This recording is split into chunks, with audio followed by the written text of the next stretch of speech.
Hello guys, আজকে হলো মোমবাতি ধরানোর দিন। চলো দেখে নেওয়া যাক। প্রথমে সন্ধে দিয়ে নিচ্ছি ঘরের ঠাকুরের গ্লাসগুলো সাজিয়ে নিয়ে জল দিয়ে দেবো। এর মধ্যে গোপসোনারা দেখে চুপ করে বসে রয়েছে, এদিকে দিয়ে সব গ্লাসগুলোতে জল দেওয়া হয়ে গেল।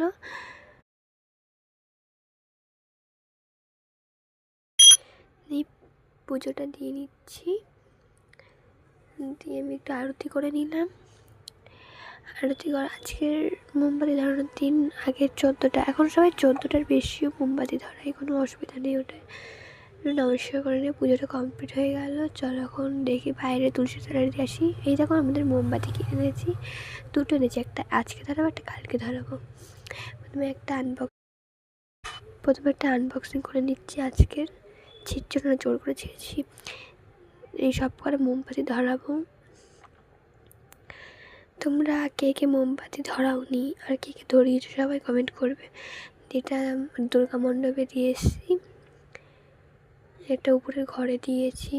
উপরে ঘরে দেখুন একটা মোমবাতিতে কত আলো। আমাদের বাড়িটা দেখুন কি সুন্দর। দেখুন আমাদের বাড়িটা মোমবাতি ধরিয়েছি, সেখানকে দেখলেন তো লাইটটা আমি লাগিয়েছি। বোম ফাটালাম অনেকগুলো। টাটা, ভালো থাকবেন সবাই।